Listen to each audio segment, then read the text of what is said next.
ఇక అంబేద్కర్ కోనసీమ జిల్లా రామచంద్రపురంలో మెప్మా నిధులు వైసీపీ నాయకులు దోచేశారని సంచలనమైన ఆరోపణలు చేశారు రాజ్యసభ సభ్యుడు పిల్లి సుభాష్ చంద్రబోస్. నాటి అధికార పార్టీ నేతలు, అప్పటి పురపాలక కమిషనర్ గుత్తేదారులు ఈ సొమ్మును దోచేసుకున్నారని అంటున్నారు. అప్పటి నిధుల స్వాహాపై ఆధారాలను మీడియాకు చూపించారు సుభాష్ చంద్రబోస్. పేదరిక నిర్మూలనకు ఉపయోగించాల్సిన మెప్మా నిధులను నిబంధనలకు విరుద్ధంగా దారి మళ్లించారని మండిపడ్డారు. దీనిపై విజిలెన్స్ విచారణ జరిపించి బాధ్యులను శిక్షించాలని ప్రభుత్వాన్ని కోరారు. ఇళ్ల నిర్మాణానికి కేటాయించిన నిధులను ఇళ్లు కూడా కట్టించకుండా నిర్మాణ సామాగ్రిని నెల్లూరుకు చెందిన కాంట్రాక్టర్లతో కలిసి స్వాహా చేశారన్నారు. ఈ విషయంపై సీఎం చంద్రబాబుకు లేఖ రాస్తున్నట్లుగా వెల్లడించారు.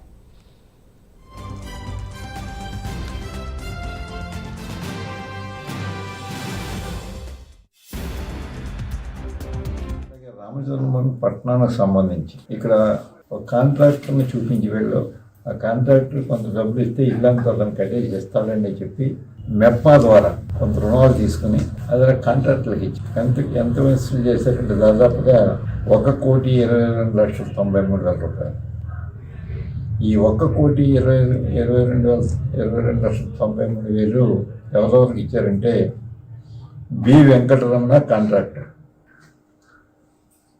సమాచార హక్కు కింద పిల్లి శివకుమార్ అనే ఒక అబ్బాయి అడిగితే వారు ఇచ్చిన రిప్లై. ఆ కాంట్రాక్టర్ ఎవరు అడ్రస్ లేదు, ఆ కాంట్రాక్టర్ అనుభవం ఏంటో తెలియదు.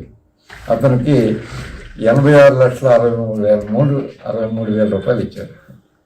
అట్లాగే కె శ్రీనివాస్ అనే కాంట్రాక్టర్కి 14,80,000 ఇచ్చారు.